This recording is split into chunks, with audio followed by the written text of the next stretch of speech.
to ask them, unmute yourself and ask. So basically, I'll start from the beginning of what we do at our club and in HEMA in general. So we take old texts of sword fighting and try to interpret them. So let's start there with the manuscripts themselves. So there's a couple different types of manuscript. There's what we call a house book and a Festbuch. A house book is like it's a manuscript that contains a lot of different topics. Whatever. It's basically a book that was owned by an individual and like contains like a ton of different topics on everything, and sometimes they contain fencing topics. So the main example of that would be the Pole House book, which contains MS3227A, which contains a bunch of different topics, such as like there's like metallurgical recipes, there's magical spells, there's a bunch of different stuff, and fencing manuscript is also, or like not manuscripts, but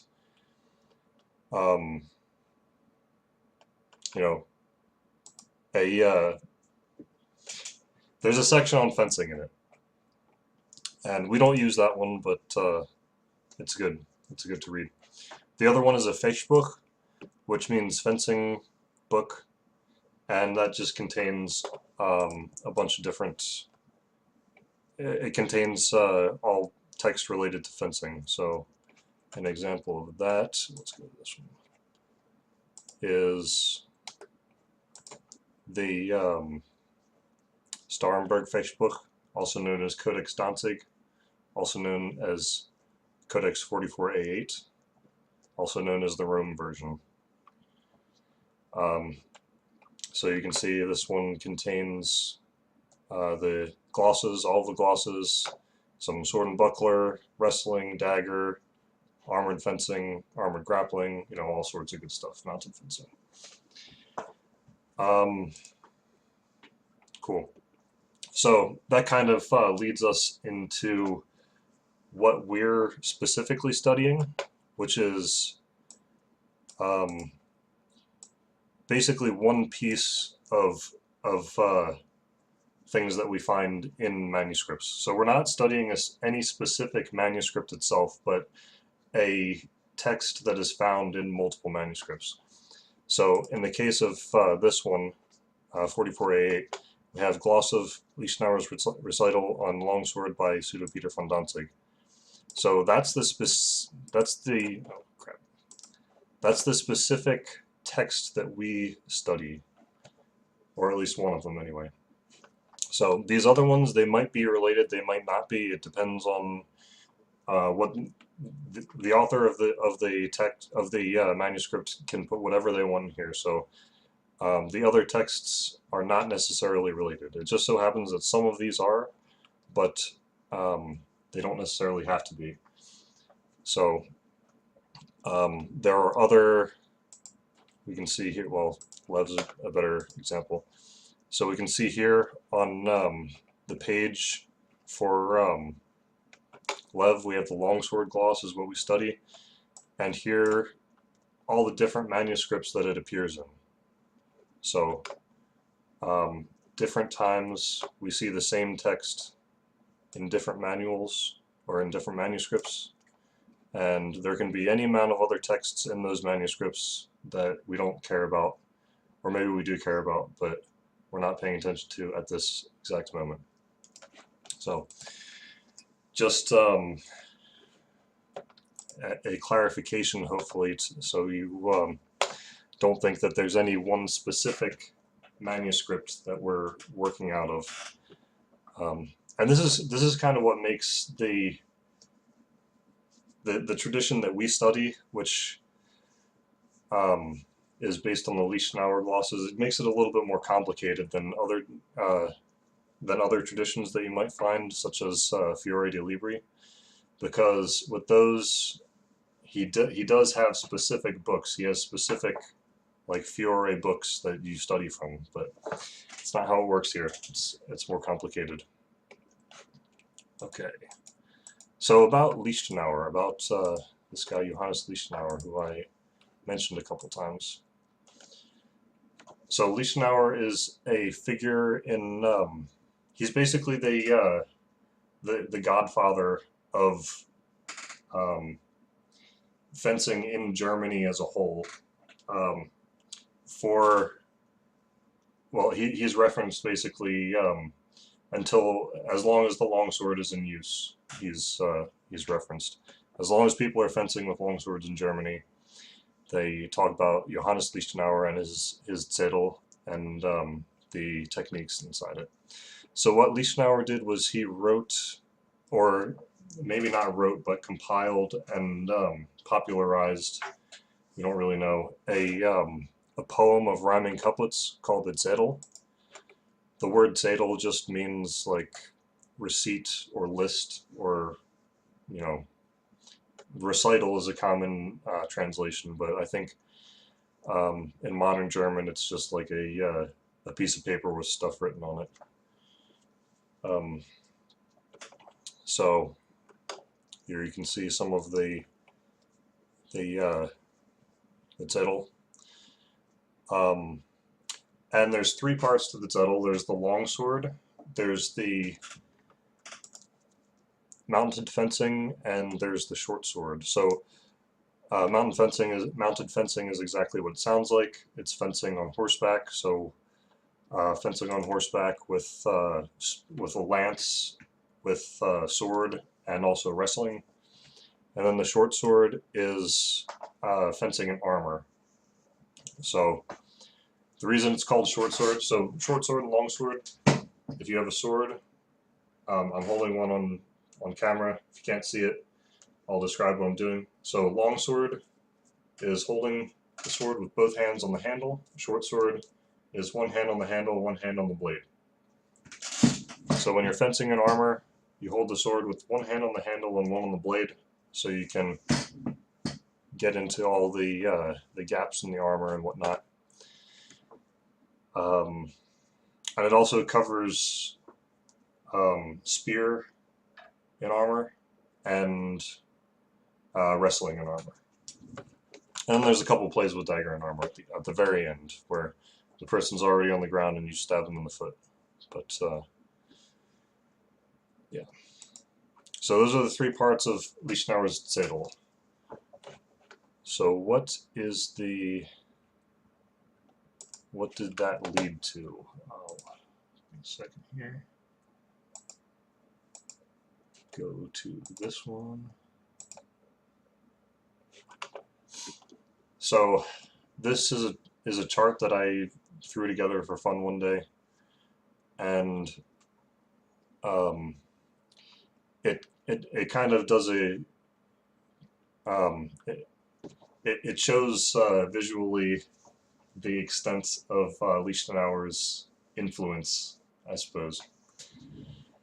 So pretty much, like I said, pretty much almost every German thing talking about fencing with longsword references Lee Schnauer, or is influenced by something that was influenced by Lee Schnauer in one way or another. So without getting into too much detail, I mean, you can see it becomes a very tangled web, but he had a lot of influence. So the ones that we study, you can see Jude Lev here, Pseudo Peter von Danzig, and what's the other one? Ringek here. So Sigmund Einring. There is a real Peter von Danzig, which is a fun story of why there's pseudo Peter von Danzig. But basically because people thought pseudo Peter von Danzig was Peter von Danzig, then they realized that he wasn't, so they just kept calling him that anyway. which is fine. We also don't know if Yud Lev is actually a real person or not. That's just a theoretical person. Ringek, we're pretty sure was a real person. So there's that. What's next? What's next?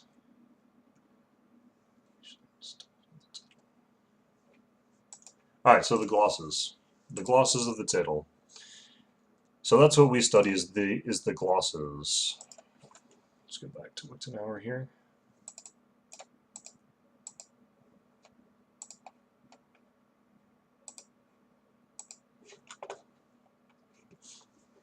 So we have these different, so I mentioned before Ringek, Danzig, and Lev.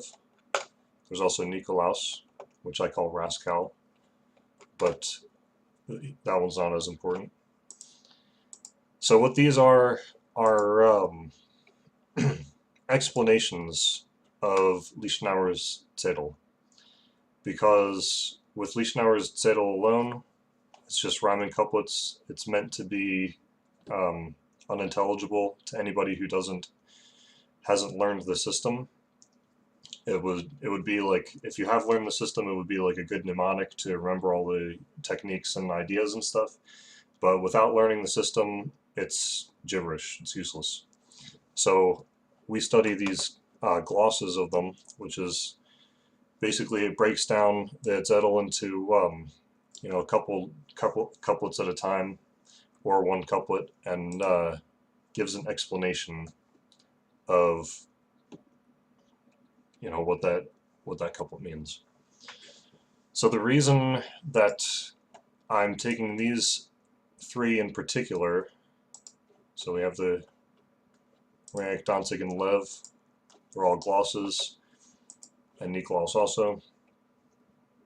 The reason I'm singling out these three is because we think that they're all very close to each other in subject matter and also content. So they're so close that we think that they probably came from one original gloss. And let me bring up my wild stemma charts. So what that means, well, wild stemma charts go live. So what that means is we can trace back, we can invent these theoretical glosses maybe that they came from. The original gloss would be called the gloss, and that, if we ever found that, would be like the holy grail of KDF fencing, of Lee Schnauer study. But for right now, it's just a theoretical construct, and we can kind of come up with these theoretical lineages for which came from which. So all of the glosses that we have, we know in one way or another that they're not the originals because of, well, you have to ask Michael Chittister for the specifics, but from what I understand, it's how you can tell from like the errors in the text, how they like propagate from one to another. So because we don't have the originals of any of them, we don't know which one came from which. So like we don't know if Lev preceded Danzig or if Ringek preceded both of them or whatever. So we can kind of come up with these theoretical stemmas. And I came up with, well, this one is kind of the mainstream one right now, where you have the main gloss of everything. And then you have, Ringek and Danzig as one, and Danzig turns into Danzig and Lev, and then from there everything just gets crazy. There's a couple other ideas. So this one I think is on its way to becoming the mainstream one, because Michael Chittister, who's basically the controller of everything that gets disseminated to the Hema world is starting to get on board with this one. So this one, the idea is Lev and Ringek. The title says that they were the same person. That doesn't necessarily have to be the case, but they were both the original texts independently of each other. Maybe there's a ergloss that links them, maybe not. And then Danzig, it kind of makes sense that they would be an attempt to combine the two, because there's some things that are in sometimes like Lev will say one thing and Ringek will say another, and then Danzig will just have both of their explanations. So it wouldn't be too far-fetched to say that Danzig was an attempt to combine those two. And then Nikolaus is pretty much clearly a combination of Lev and Danzig, so you'll see that one is pretty much always those two together, unless you're saying that it came first. And that's because, like with each passage, you can kind of, it looks like the author of this one kind of like flipped a coin for each passage and just like to decide whether they wanted to take the Lev version of or the Danzig version. So it's kind of a combination of all that stuff.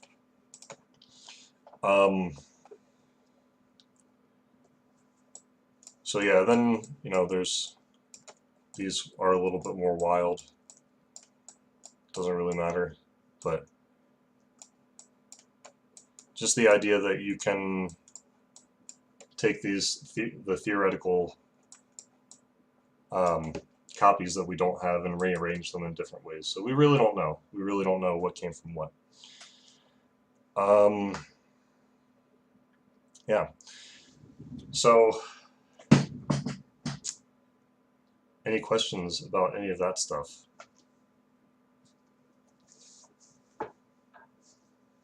I had this like in my head that to talk about all this stuff, and now that I'm actually doing it, it feels like I'm just kind of like rambling it about. So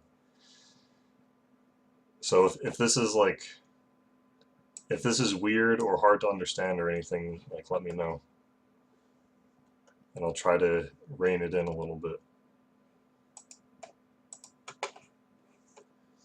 For It is whatever neither it's cryptic, nor is it uninteresting. I'm glad to hear that. for whatever it's worth, it's an interesting and kind of entertaining ramble. So I'm definitely down for the ride. Okay, good. Yeah, I wish it was simple. I wish it was, because when somebody like when a new person comes and says like, hey, what manuscript do you study, or like what it's a complicated question. It's more complicated than it sounds. Than it should be, really. So yeah. It so would the be way. nice. Sorry, go ahead. I was going to say it would be nice for everything to be simplified and sewn up and all nice and neat, but that's not the case. As long as as long as the material you study is of martial value, really, figuring out which came first would be useful. But I don't know how. Well, let me ask you this. Actually, do you think that it's really necessary? Like, how important is it that we find that out? Well, it would be good to know. I think it would be good to like have an answer, and yeah, I think finding it out would kind of be like bring us one step closer on the road to knowing what the original gloss said, and because like it's you want to know like what is the original stuff in there and what was like added by people on the way, you know what I mean?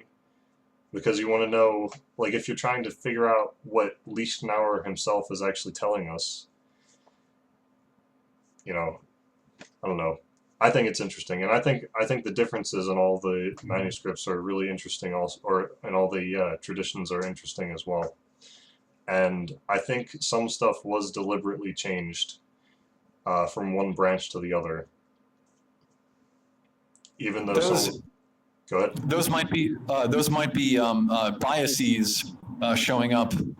You know, either from the people who are responsible for the production of the manuscripts, or maybe even the scribes themselves. Yeah, yeah, um, yeah. I mean, that had to have happened along the way. Like a lot of the times, the copies, like let me change my screen again.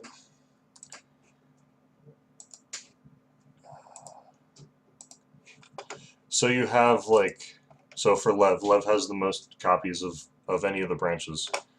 So you have all these different copies, and for the most part, they're pretty faithful to the original.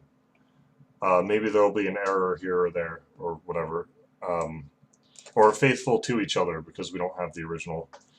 But at some point, since since the different branches are pretty different, at some point somebody had to go in and say, all right, that was one thing, but I'm going to write something else. And they must have had some kind of reason for that. Is there any testing that can be done on the manuscripts to determine or better determine the chronology, like scientific testing, chemical testing? Well, for a lot of these, we know the general time period that the manuscript was made, but the problem is none of the copies that we have are the original. So unless you have the original copy, you don't know. Like, you can have like an original copy, and then maybe the first copy, or an original archetype, and then maybe the first copy of it wasn't copied down for 100 years.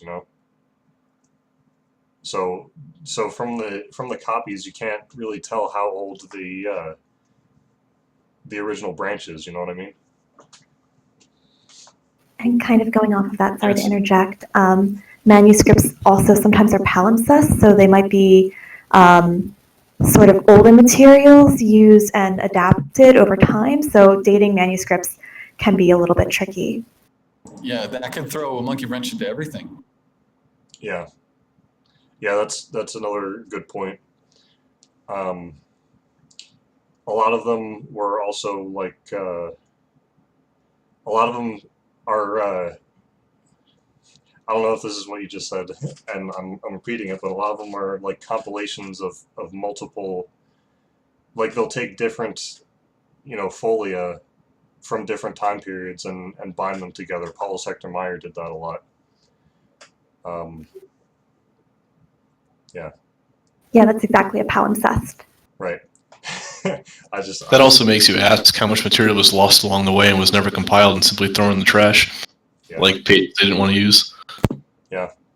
Well, on that topic, there's one that we know. There's a copy of Danzig that we know that we don't have, which is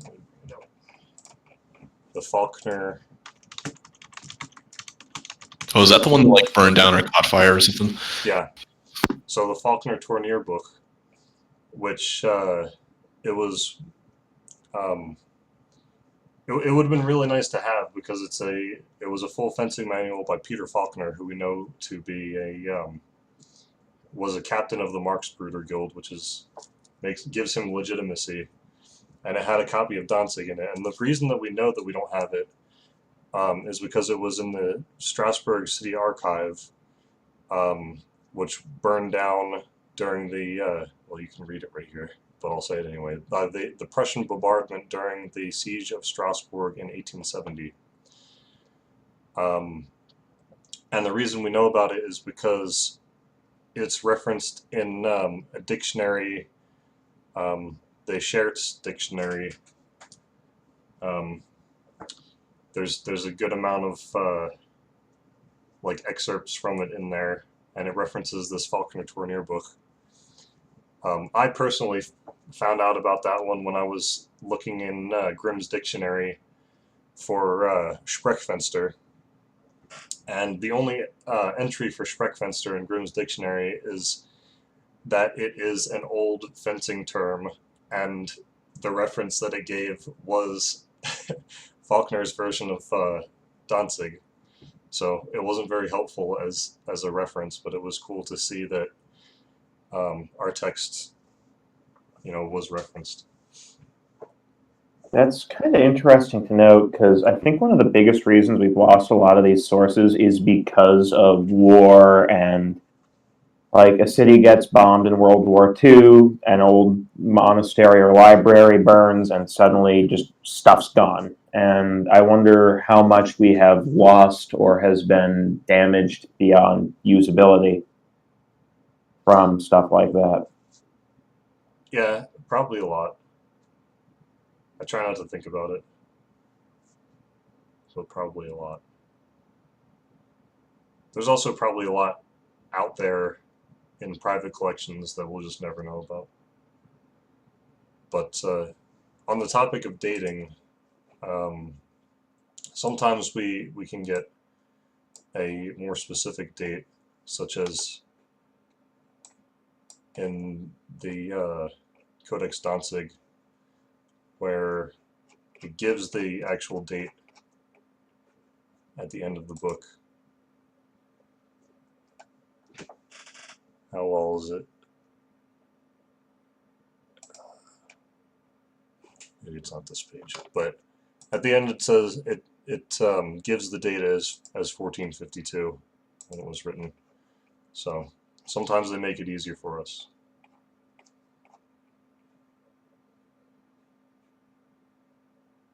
Maybe that page isn't included here.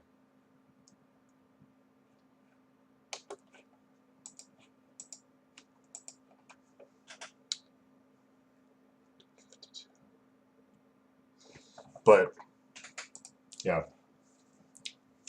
Were there any other questions or comments about this? About this stuff? Just because I'm daft and I find it interesting, what's the relation between Berenger and Lichtenauer? Because, like, he's on the thing as sort of concurrent with Lichty, but his text does have some goofball differences from the little bit of translation and tomfoolery I've had with it. So, what's the connection there, I guess? Well, we don't really know. It was, there should be, let me find the page.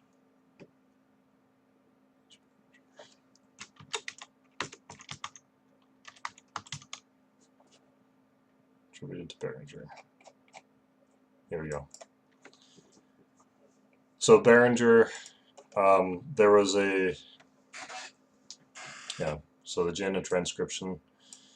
In this I think this is a house book, right? Mr. Condi.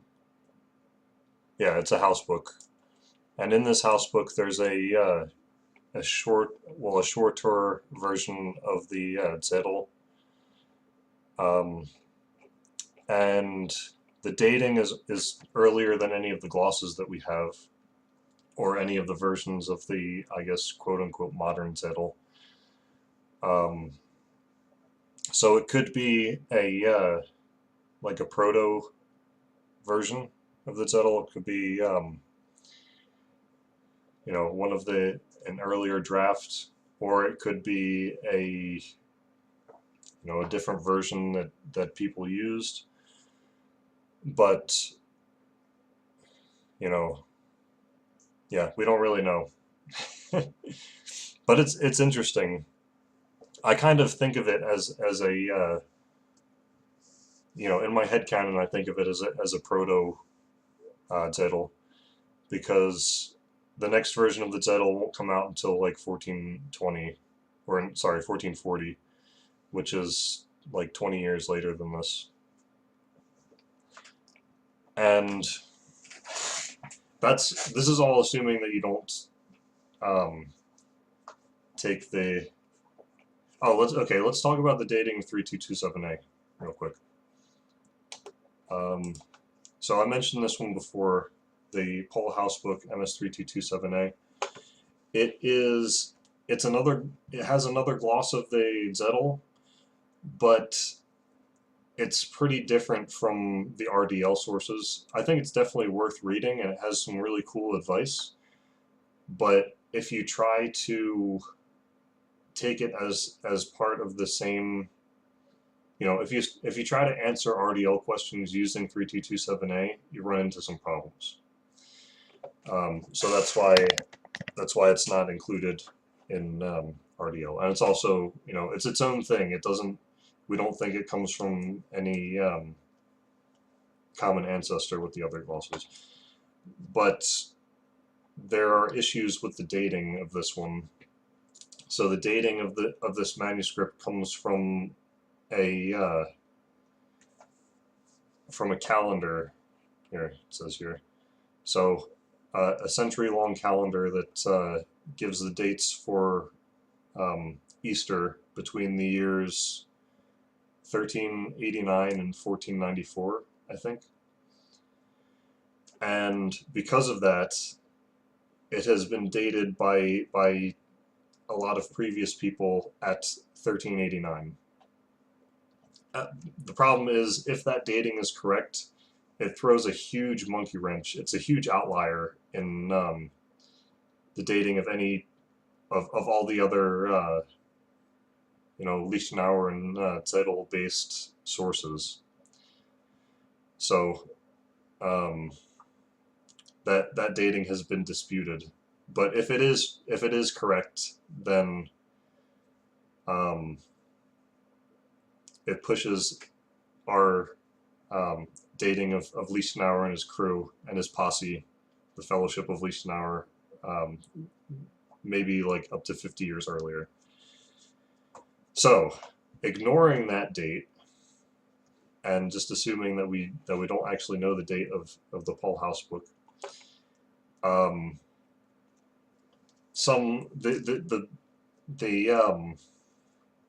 my favorite hypothesis for when Lee Schnauer was active with his fellowship was the 1420s, and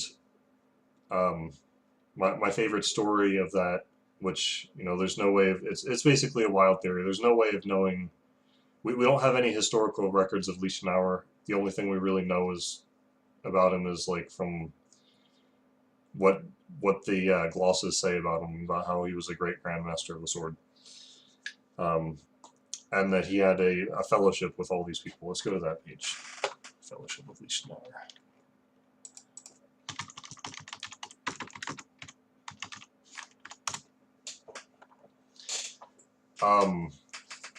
So my favorite wild hypothesis on this group was it was like a mercenary fellowship that joined together to help fight in the Hussite Wars of the 1420s, because that was a military thing that was going on at that time. But really, we don't know. So about the Barringer verse, yeah, we don't really have any idea. My favorite theory is it's a proto-Zettel, and yeah. But you can see here the Fellowship of Lee Schnauer. We have some familiar names on this list. Oh, what it is it's a list of people written by Paulus Kahl in his book from the 1480s, or one of his books from the 1480s. And we can see some familiar names here, like Ringek is on that list. And Peter von Danzig is also there. Yeah, Peter von Danzig. And then some other texts. Some other of these people wrote texts like Andrei Liegnitzer and Ott Yud. So we can kind of, reverse deducing, we can kind of deduce that the wrestling of Ott Yud also belongs to the Lee Schnauer tradition. But it's not a gloss of the Zettel, and the glosses of the Zettel are what we're mostly interested in, because they form a coherent system that we can study and learn fencing from. So, does that answer your question, Cam? Yeah, very much so. No, it's interesting. Just I am bad at computers. No, but it's just interesting the way this all breaks down. I guess like there's just a lot there, and it's a mess. Yeah, I think that's the longest I've ever taken to say I don't know. Nobody knows. I have a quick question. Yeah. So, as I always talk about dating manuscripts, makes me think, actually, of all things, biblical scholars who have gone back through like the really old manuscripts, sort of trying to find. I think you know where I'm going. Find like the oldest version, and they hypothesized that there's an even earlier text, and they've done that by doing kind of line by line, word by word comparisons and finding, well, these two texts agree against this text, and this text has things that's not in this text, and these where there's differences, these texts always disagree against this one, and they've sort of like put together a imaginary book that they know based on what they're seeing from the lineage of these old texts, they know that there had to be something earlier, and they kind of put together something which is a reconstruction. And I'm wondering, has anybody done that with the Lichtenauer glosses? I assume they have. Somebody somewhere in the world must have done that exercise. I think that people have tried, but this stuff it's really new, and not a lot of actual historians are really working on this type of stuff, of like these texts. Actual historians don't really care about sword fighting texts. So, I know we definitely don't have like a serious academic one, but I think people have tried to work on that type of thing. And there's like a word for it, but I don't know.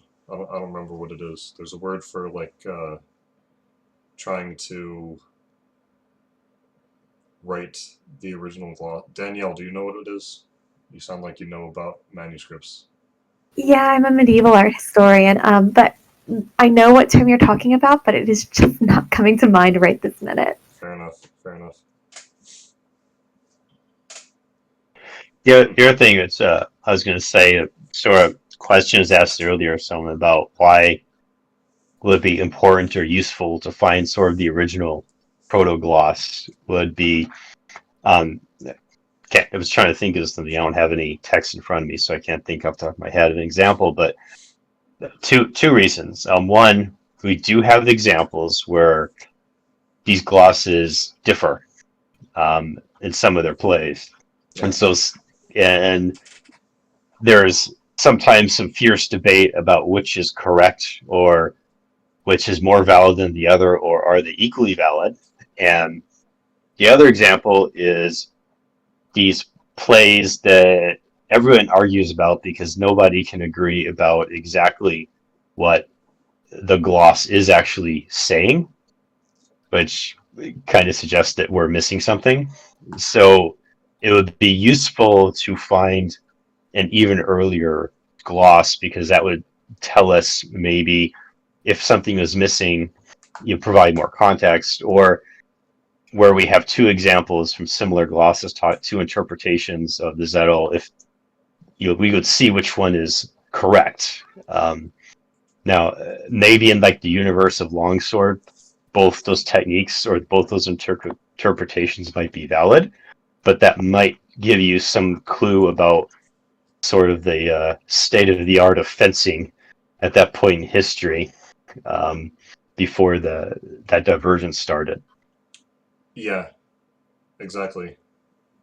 Exactly correct. Yeah, and that wouldn't. So like, say we did find the original gloss and we know like which one, match, which one's right and which one's wrong, which one matches the original and which one diverged. That wouldn't like that wouldn't invalidate the other one. It wouldn't make it like a bad fencing manual or like fencing advice. It would just show us where two people disagreed. My current take on the differences is that it's like, in any martial art, you have like a tradition, and then somebody wants to do something different, so they branch off, and now you have a different branch of the same tradition. That's kind of the hypothesis that I go with for the different versions, but it would definitely be interesting to see what the original said, or maybe Lee Schnauer told two of his students two different things just for fun and had them go off, but yeah, it's totally, it makes sense. It would make less sense if there wasn't that kind of divergence, I think. If everybody agreed perfectly on everything, because that never happens in real life. But it makes our job harder and more confusing. But then again, it's also it would be boring if it was simple. All this confusion gives us something to do, or gives me something to do anyway.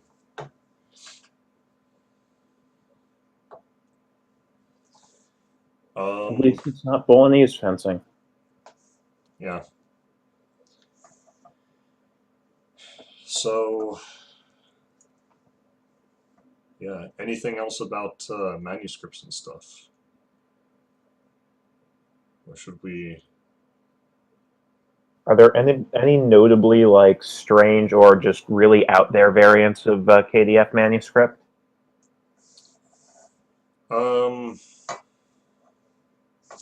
Out there variances of the KDF manuscript. Well, I mean, that would depend on what you consider to be KDF. KDF is a tough term. So KDF, for those of you who don't know, stands for Kunst des Fechtens, which means art of fencing. And that's pretty much any German language fencing can be considered KDF, because it basically just means fencing in German. As far as that goes, I mean, there's tons of out there stuff, but if you're looking for things within the RDL tradition, or like the RDL family, I don't think. I mean, nothing really crazy comes to mind immediately. Yeah, nothing crazy comes to mind. Sorry. I'm just genuinely curious if there's some goofy manuscript I missed through my current COVID wanderings of Wichtenauer. Yeah, I mean, my latest. Well, I guess you could say that the weirdest. I guess the weirdest single version of a gloss would be the Salzburg version of Lev, because it's, for the most part, it's a faithful rendition of the Lev text, but it also, in places, contains these weird extra things that are clearly written, like when you compare them to like the actual text, they're clearly written by a different person. They like use different words in different ways and stuff. So they were added in, and like, here you have like another counter to an Abnehmen, and a bunch of counters to counters and stuff. And it also contains some text that is otherwise exclusive to the Ringek tradition. So I guess if you want something weird, then that would be it. I guess other. Yeah, no, that's pretty cool. Yeah. Yeah. When I'm like trying to interpret Lev, I don't really take these into account. I consider them a separate thing because that's what they are. I guess the Nikolaus or Rascal branch, as I call it, would be the other thing that's a little bit weird. So the reason I call it the Rascal is because the Augsburg version is from a book by, or a book of fencing stuff by Antonius Rast, and the Vienna version is from a Paulus Cal book. So Rast and Cal becomes Rascal. But I think I mentioned this before, but this version of the gloss, basically each section is taken from like either the Lev or the Danzig. So it's kind of like for each section the author chose which one they wanted to pick. And then in a couple cases they disagree. And in those cases, the Rast version always goes with Lev, and the Vienna version, or the Cal version, always goes with Danzig.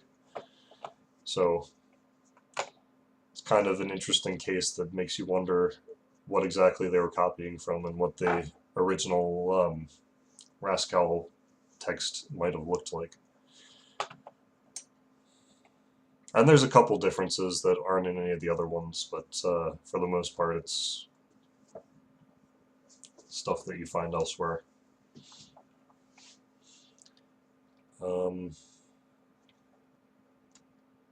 What else is weird? Well, if you get into super specific stuff, then you can, get into rabbit holes that eventually lead somewhere weird. But I don't want to do that right now. That can be a topic for a special, specific time.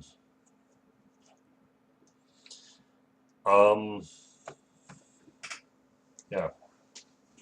So I guess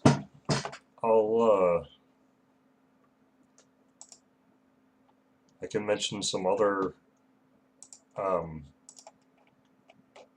texts that are I'll talk about some other German manuscripts / texts that are outside of our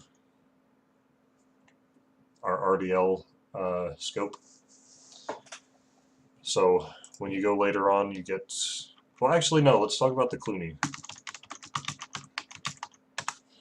Let's talk about the Clooney first. So the Clooney Facebook I find to be very interesting because it's all pictures, no text, well, very little text, but the pictures are very clearly following the gloss of, the Zettel of Lee Schnauer. So it's kind of a gloss in picture form. And one of the main reasons that that's interesting is because the glosses, so all the stuff that I was talking about, none of it really has pictures. There's a couple of manuscripts that include pictures, but they're not very good. And they're much later. So they're all 16th century. So we're pretty sure that the originals didn't include pictures. But this, the Clooney is an interesting case, and you can see some cool stuff. You can kind of infer some cool stuff that's not in the glosses that, might be the case. Like this is Kron. This is Kron in the Clooney. When in our texts, there's no half sorting mentioned in the Kron. It just says parry with the point and a cross guard pointed upward. So you can see some divergence there.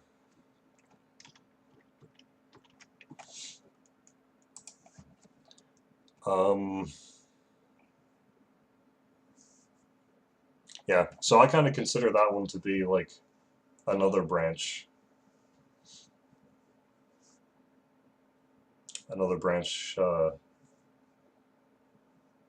Besides the ones that we already looked at. It would be nice if there was text here.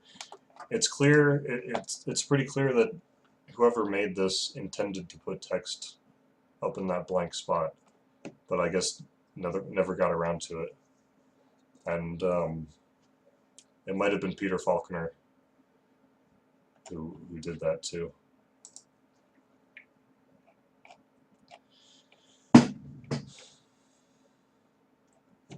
We should go through this book at some point and do all the moves in it.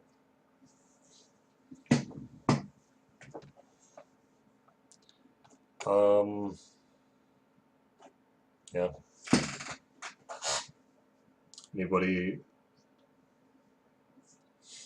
Anybody else have any comments or questions or anything?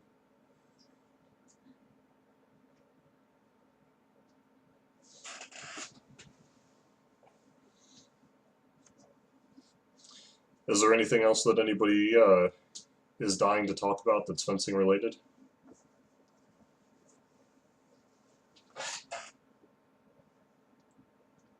It would be nice if we could actually do it someday. Yeah. Soon, hopefully. Yeah.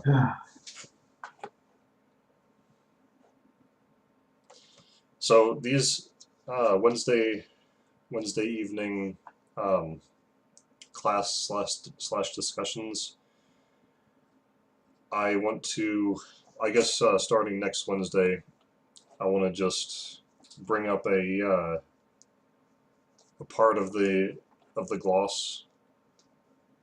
You know, we'll start at the beginning, obviously, and work our way through and just discuss each section individually. So this, I just wanted to do like a prologue here, so everybody kind of has a frame of reference as to what exactly the gloss is and where it fits. Oh, context, historical context, and what exactly the gloss is teaching. Tony probably knows more about this than I do by now, because you read more of martial ethic in early modern Germany than I did. But I think I'll just point out a couple things, maybe a couple you know, things that one might assume about this fencing art. So it's easy to go into this, you know, longsword, unarmored longsword fencing, and have a picture in your mind of a battlefield of people using these techniques with swords, you know, in like a pitched battle or like a siege or whatever, you know. But that's not something that's reflective of reality, I suppose. If you're on a battlefield, first of all, group tactics are going to be more important than individual fencing skill, which anybody who's done a mass melee knows that. Which we do in the last class of the year. Come to think, actually, we should have done the last class of the year on March 7th. It's too bad we missed that opportunity. But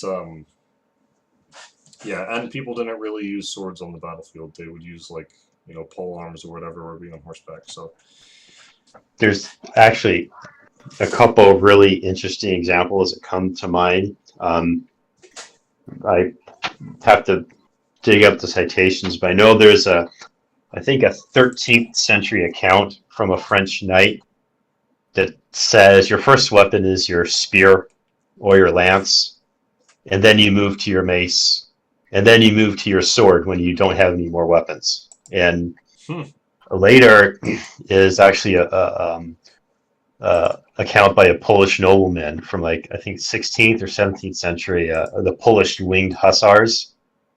So they they were tanks. Is unbelievable.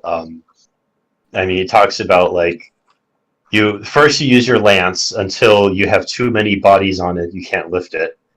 Then you shift to your pistols. They had two pistols, so they each had one shot. So you fire pistols, and you club people with them, and then after you're done firing your pistols, then you pull out your warhammer, and then if you lose your warhammer, then you pull out your sword, your estoc, basically your long, pointy, stabby sword, and then after that, then you go to your saber. So you look down the list of weapons on the battlefield in the battlefield context. The sword is like third, fourth, fifth thing that you reach for, and the first thing everybody reaches for is like spear or lance. I was wondering about that lance thing. That's funny that they said too many bodies that you can't lift it. I sort of gotta take that with a grain of salt because I mean their lances were apparently hollow because they were so long that you literally couldn't lift a solid piece of wood that was that long, right? No matter how strong you are, it's just a matter of physics and leverage. So I think that part's probably you take with a grain of salt. So probably you hit someone, your lance breaks, or you run them through, then grab the next thing. Did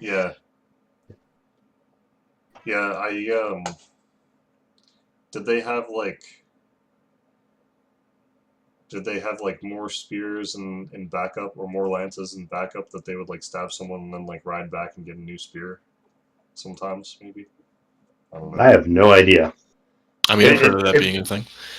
If you want about a really good book, probably the best book I've read. I'm not an academic, but if you want some sense of context, is if you look at Richard Marston's book about medieval weapons and their context.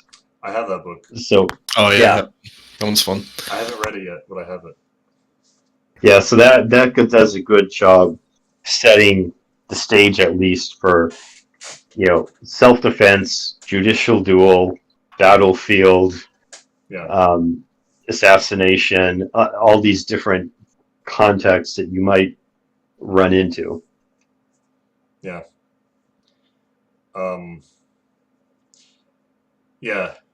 So, but as far as unarmored longsword on a battlefield, it's not something that ever happened. Or if you were in that position, then it's because a lot of mistakes were made by a lot of people. Mistakes were made. Yeah. As far as as far as like a duel between two people with no armor, wearing or using longswords, it's kind of an open search for that actual context. A duel to the death, I may say. A duel to the death with longswords and no armor. There's not really any accounts of that ever happening. So a judicial duel, which had to be sanctioned by like whatever government officials, like whatever royalty. I don't know exactly how it works, but it had to be like sanctioned by people because it's judicial. It has to do with the courts, and they didn't let you not wear armor. You had to wear armor for them because it's crazy and suicidal to not wear armor. There are references, I think, to in Michael Chittister's lecture on Italian rules of judicial dueling, they do make a reference to people going in the woods with no armor and swords, and the wounds will be their judge or whatever. There's some ominous saying that they had, but we don't have any specific records of that happening. So when they would actually use the skills learned, probably just in fencing for fun as an activity in and of itself would be mostly like where they would do this. Fencing often appears as one of many exercises that would be recommended for like an individual to do as part of staying fit and being ready for like any kind of fighting that they might have to do, because like so they during like the 15th and 16th century in Germany especially, the line between citizen and soldier was not really as pronounced as it is today, I guess I'll say. Especially if you lived in a city, all households usually were required to own a weapon, and everybody had to take turn being like doing guard duty and that kind of stuff, and be ready to like defend the city or whatever you had to do whenever you're ready, so, or whenever like you're asked to. So fencing would be one part of like an overall I don't want to say training program, but just general fitness and readiness of an individual. Do you have anything else to comment on that, Tony? Because I know you read more of that martial ethic. No, I think some sort of their author was talking about some sort of combat training was mandatory. So early on in the period, like they were mainly using swords and polearms, and swords were also a marker of station apparently. So if you were poor, you were training with polearms, and if you were wealthier, you were training with swords.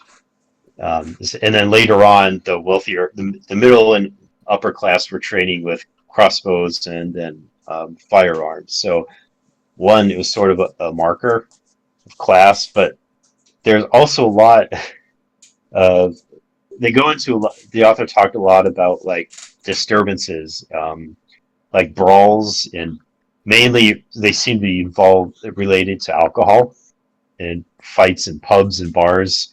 So in a society where everyone had to own weapons, everyone had to use weapons, and everyone could walk around carrying their weapons, swords were convenient because you couldn't like walk into the pub with a halberd.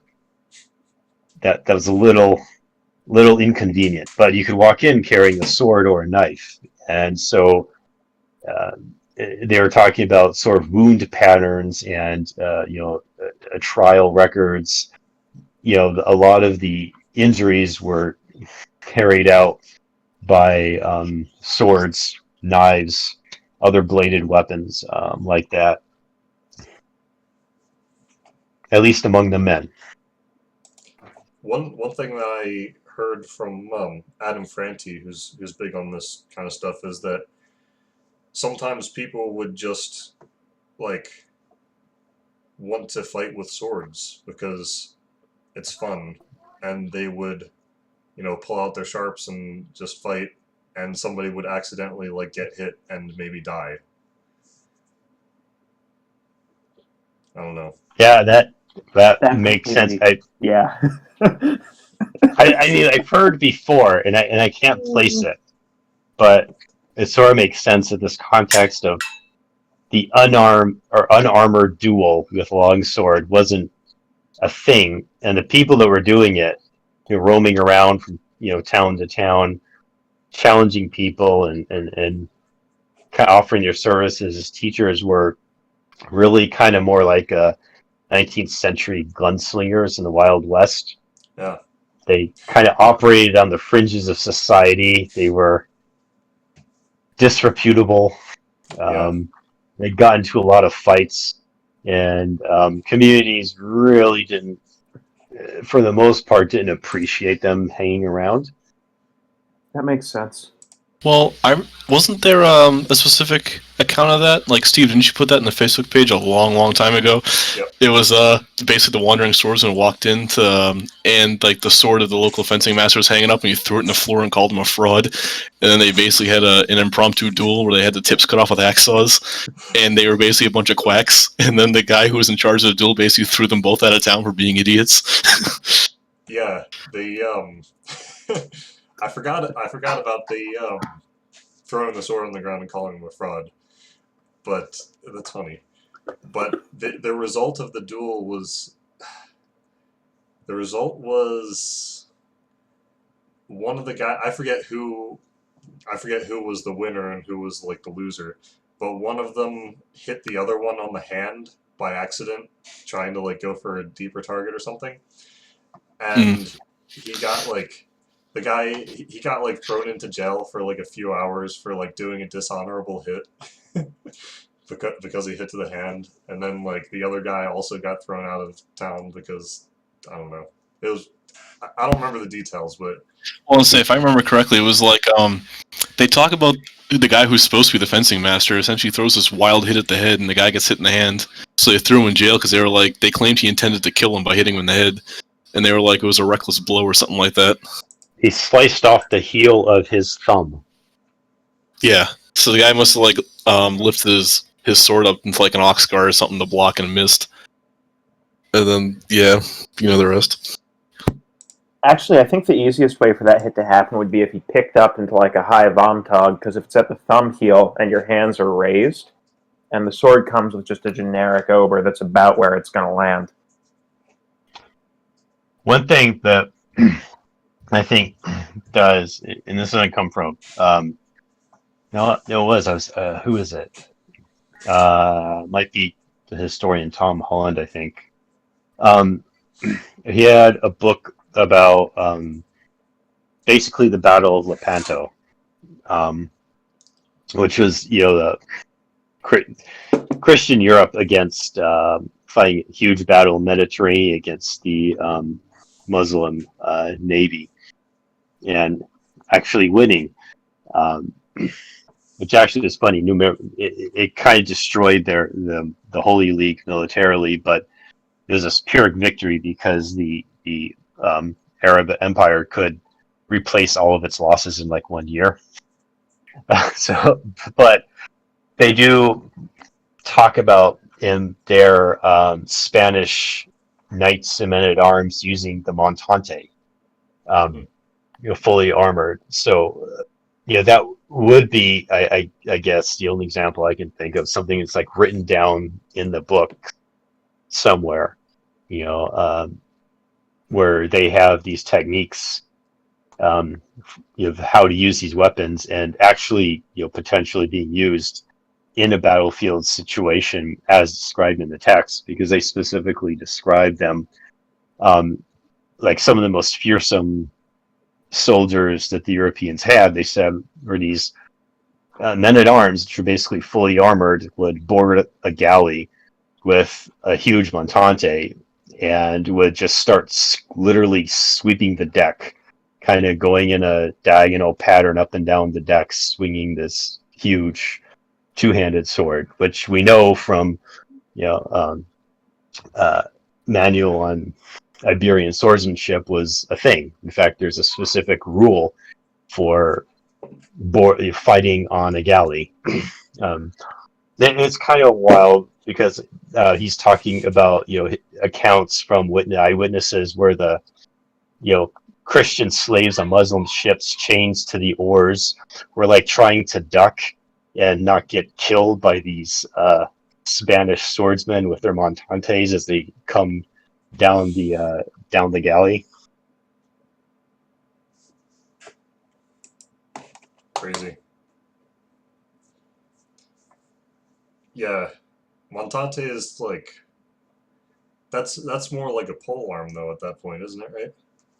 Hmm. Well, he specifically says in the manual, the montante is a weapon to be used when you have when your life is in danger, you're surrounded by enemies, and there is no one around you where that you have any regard for their safety. So Actually, he says explicitly, yeah, just do this when you don't have any friends around you. And Don't they?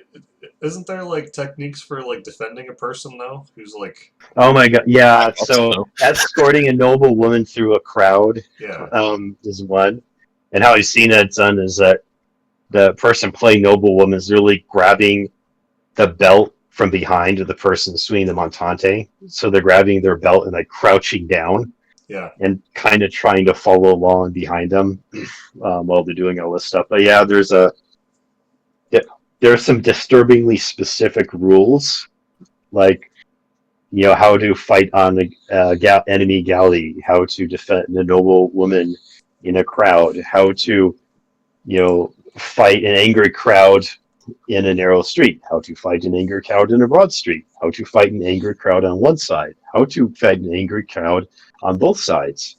Um, yeah. something interesting, because Monty's design of sword is small end of spadone, long end of longsword.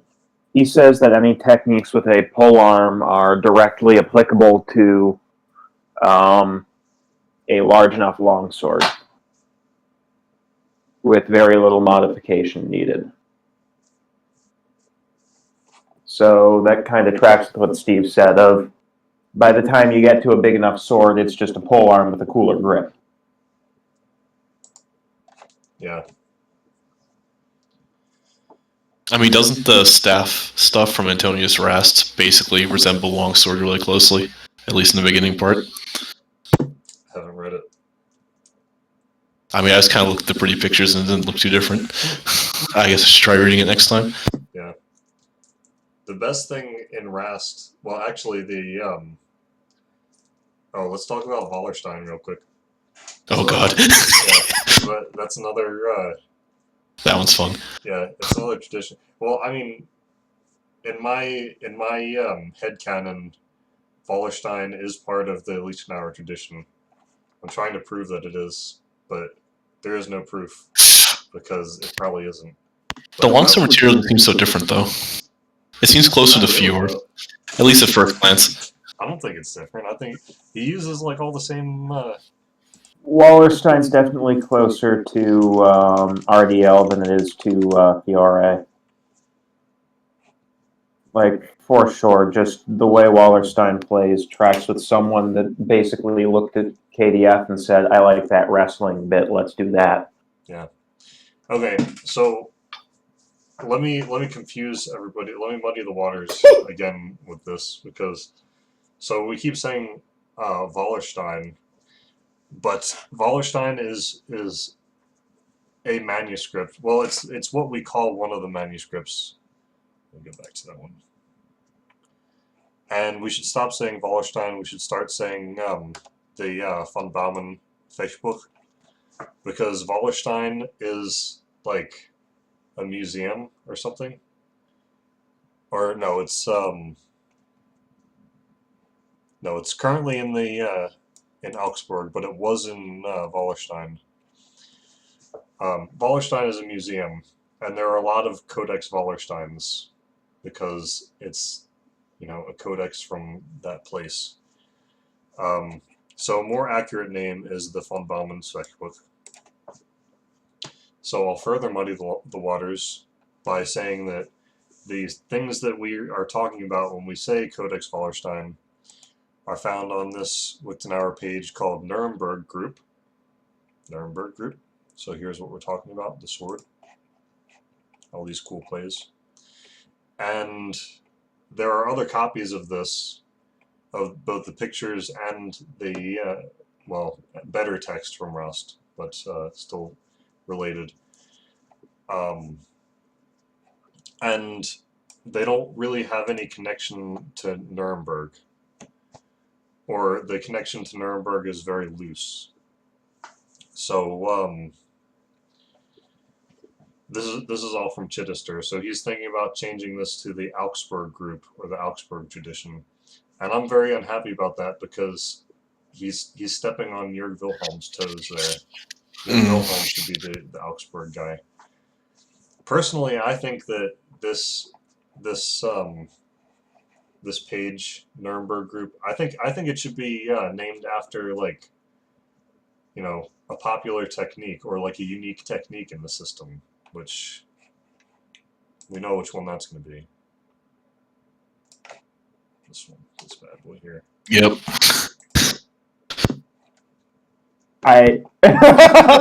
Pinnacle of the whole system. 10 out of 10 is best technique in HEMA. Yeah. So I think this should just be called like the sketchy double leg tradition, or like, I don't know, maybe you can think of a better name. But anyway, there's a version of this in Rast, which I think is better than the Wallerstein version. And I've been looking through it again lately.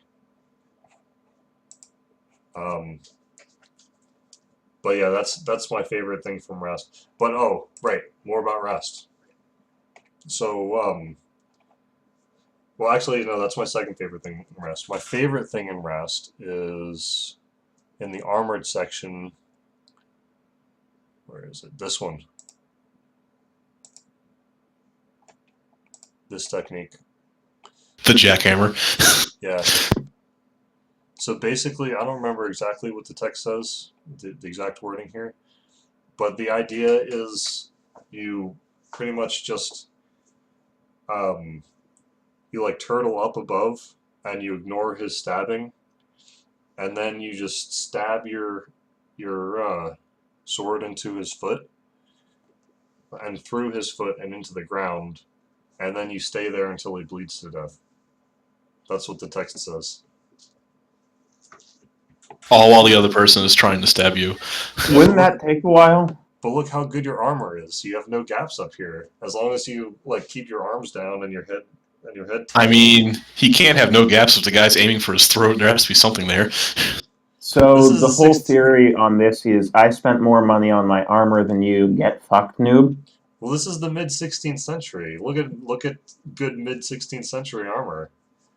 There were like very few gaps in that. So the fact that he can stab him through the foot at all is actually kind of funny. Yeah. I mean, another thing about 15th century armor is the feet. So like the sabatons in like earlier armor is like pointed, and sometimes it was ridiculously pointed with like a long point coming out. But by like the 16th century, the foot like became flat and they kind of looked like, you know, like duck feet. So it would have been at this time easier to like get purchase on the sabaton and stab through it. As far as the actual efficacy of this particular technique, I don't know. I'm not an armor person. I just think it's amusing and funny.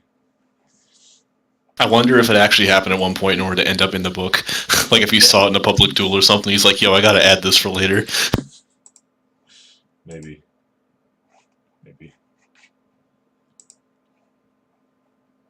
But yeah, Rast is cool. And this is our version of Nikolaus/Rascal.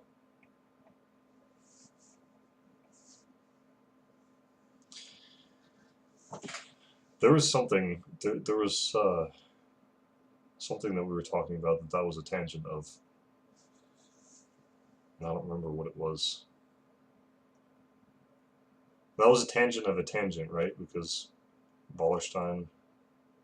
We're like 3 tangents deep. Yeah.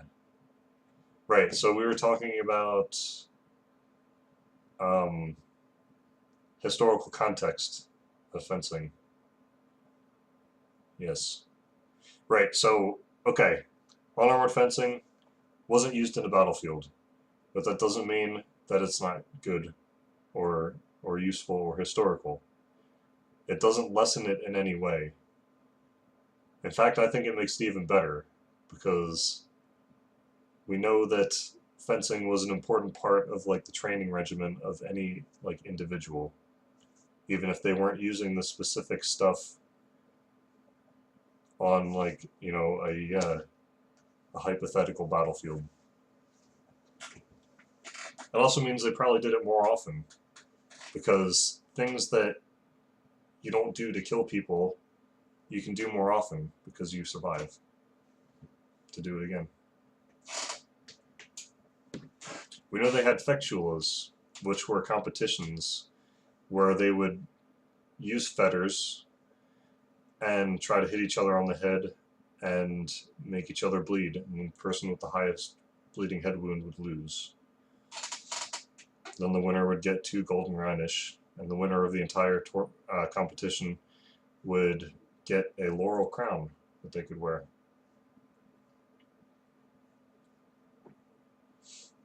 And then they would go drinking afterwards.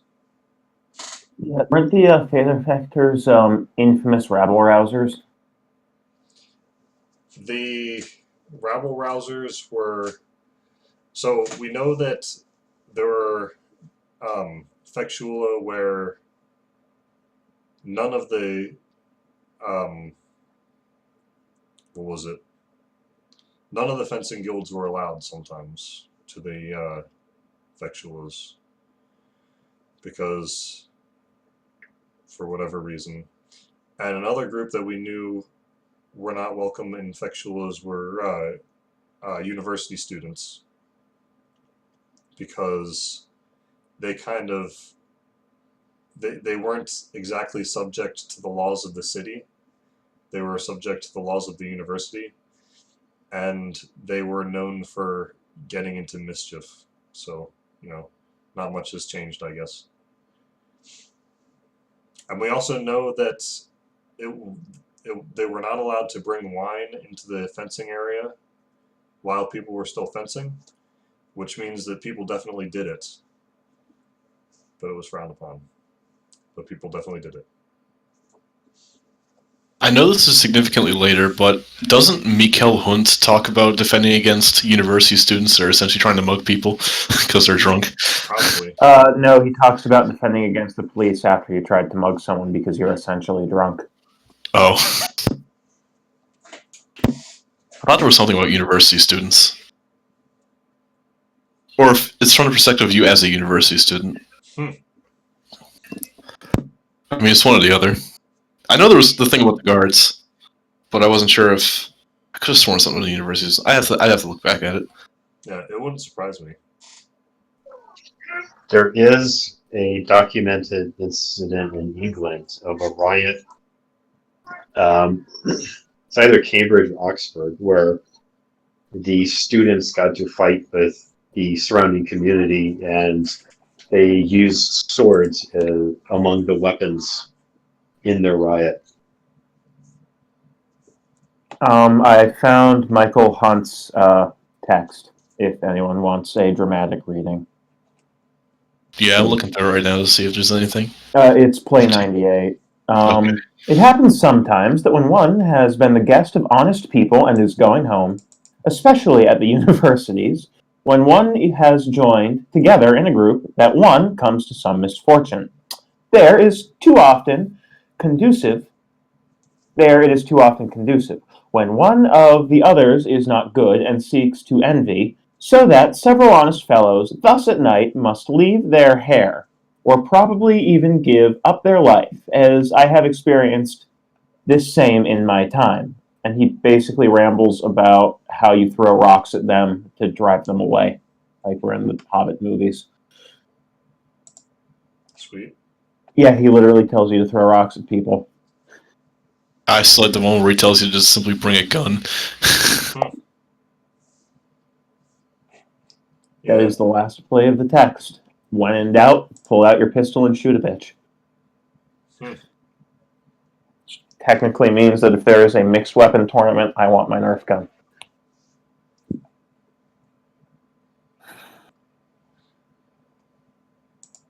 Well, if we do I don't know. Rapier is goofball anyway. I feel like if you're gonna do a rapier tournament, you might as well have goofballs shit. Because rapier is just like, I don't know. It's all the boring parts of longsword, so you need something to spice it up. Longsword doesn't need anything else. It's got everything it needs, but rapier might fall asleep if you don't add some stuff.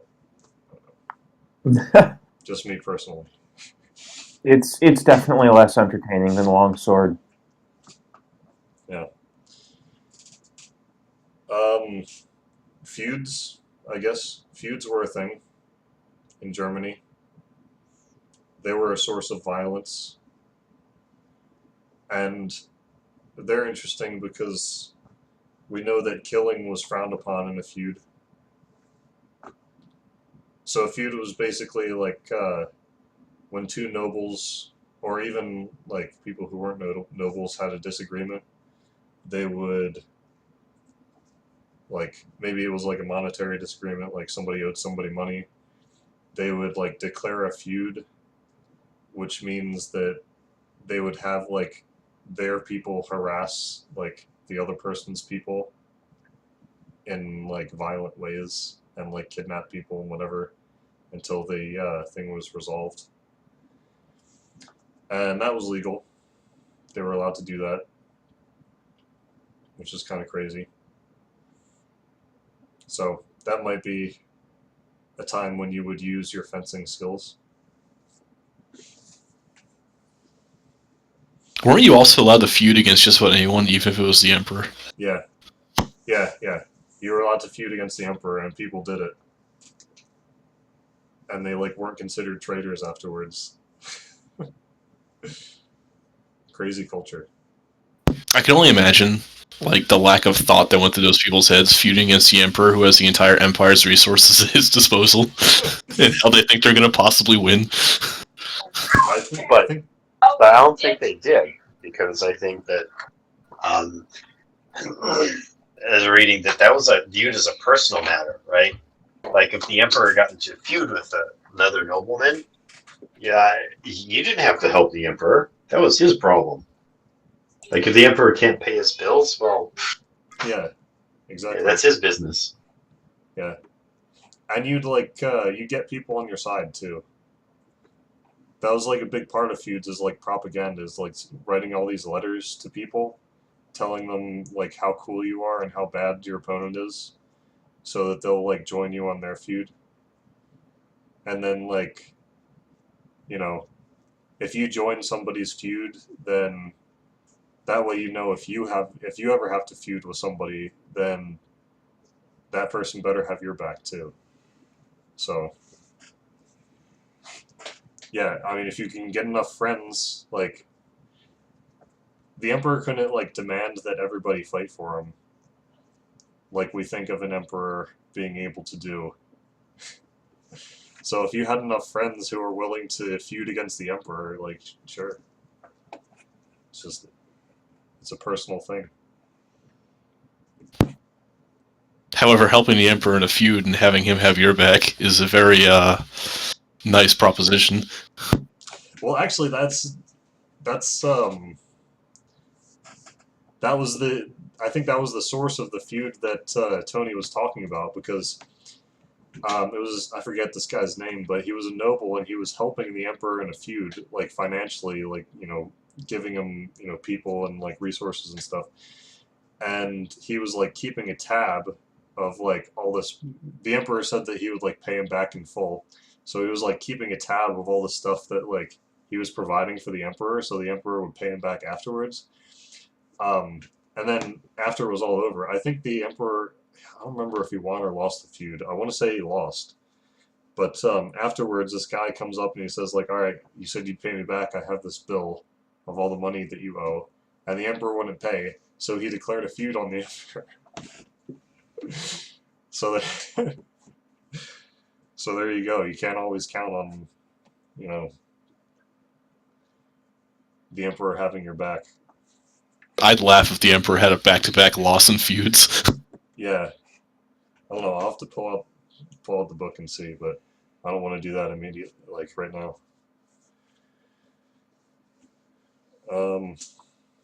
Yeah.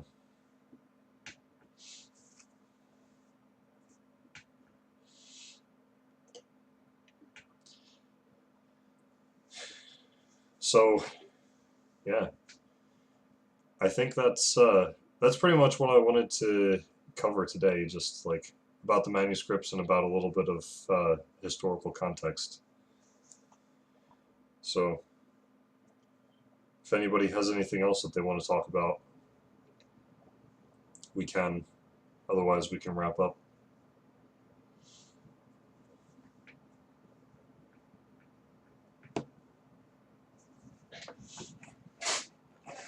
I guess I do have one question.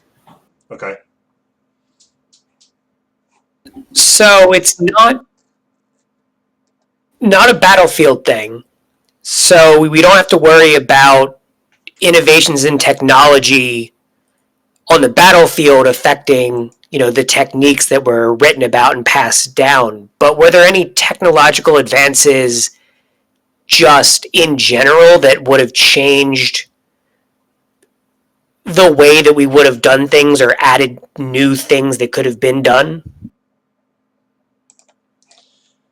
Hmm. Well, I think it was more. Hmm. As far as like actual technology and tools are concerned, I think like up through Meyer, like till the end of the 16th century, like if you're fencing, if you're doing longsword fencing, you're doing it with a fetter, and like actual like fetter technology didn't change. It's just a piece of steel with a crossguard that you hold in two hands. Um, I, I mean, I don't know if we have. I'm trying to think of like examples of like fetters from history, and I think we have like some older ones and like some later ones, and I don't think there's much difference. Um, yeah, I think the only like innovations would come in the form of like technique, because like you have Lee Schnauer's Zettel, and then we know by the end of the 15th century that was common knowledge. If it was trying to be a secret before, it's no longer a secret now. Everybody knows all the stuff. So, technique itself would innovate, but I don't think there was much difference in the actual tools that they were using. I don't know about protective equipment either. As far as I know, they were using like in like factual, for example, they were just pretty much using like leather gloves and no head protection like throughout the age of factuals. So yeah, I don't think there was really any change in technology. I mean, of course, you have like other weapons coming and like superseding the longsword and making it less popular. But as far as There's a really as far as longsword itself, I don't think it changed much. What were you gonna say, Tony? as I say, there's a different context, but there's a history podcast I listen to. Actually, it's about British history. But one of the things that they talk about is it seems really weird. There's a lack of helmets in the early, like certainly the Anglo-Saxon era through the Viking period, even aside from knights, well into the Norman period, people weren't wearing helmets, which seems kind of insane to us because that is like the head is like one of the primary targets. Granted, our fencing manuals come from hundreds of years later, but so we know people are using shields. We know that they had some sort of armor, even if it's just like basically a gambeson, like cloth armor.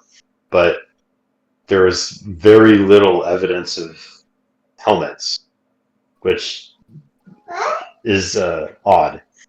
Hmm. Do you That is odd.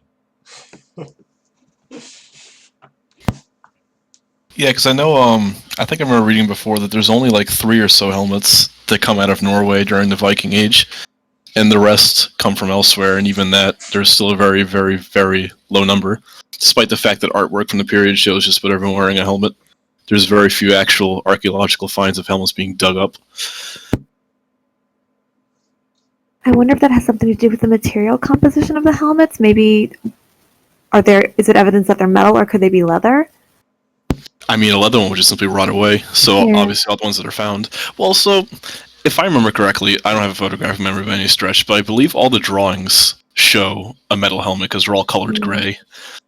I don't know if it's simply because the helmet's difficult to make in the shape of a head, and to size to people, so, because obviously a loose helmet's not going to help you very much. So I don't know if it's just difficult to simply fit the helmet to the wearer to make it worth protecting them.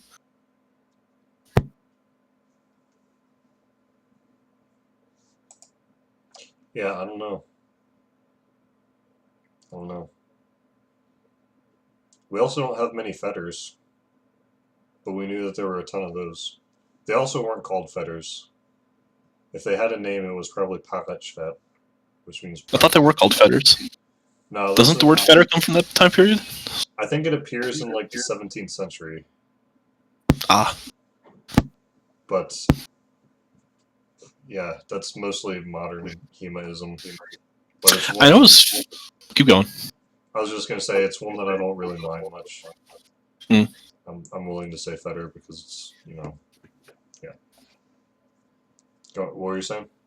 I was gonna say that as far as the fetters are concerned, I know that one of the earlier examples of fetters, it essentially shows the blade starting out thin lengthwise, but really thick, and then slowly like spatulating out along the length until it gets like really broad and flat towards the top. And I thought it was interesting that just the way they essentially made it bendy, so it was safe for thrusting. It's just by flattening the whole thing out as you go further up, because it looks really bizarre, but I heard that it works beautifully as far as modern recreations of it go. Yeah, there's one of the VB Italian fetter, I think, is a copy of that one. It's called like the Midge Federer, I believe the actual artifact is called. Yeah. There's, I don't know. I've heard that some of the fetters, they're like the middle part is actually made out of iron, so they would be very flexible and it wouldn't bend back when you bend it. You'd have to like bend it back by hand, but it would be very flexible. And then you get like. I wonder how many times you could bend it back into place before it just breaks. Yeah, well, I mean, they're in the we have like the Prague like factual rules, and they say like the Cutler's Guild is responsible for like replacing all I forget what they use, like fencing tools or whatever. So presumably they did break pretty often, and they were easy, like relatively easy to replace.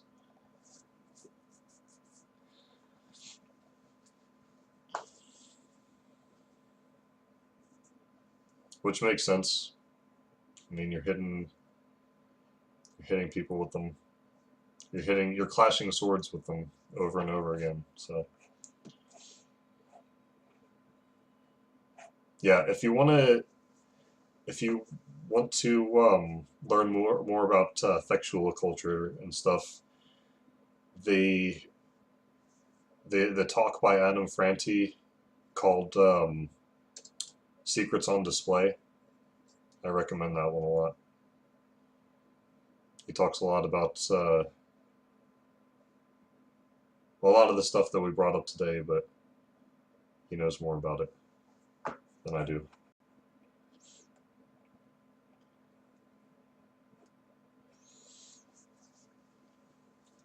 Anything else?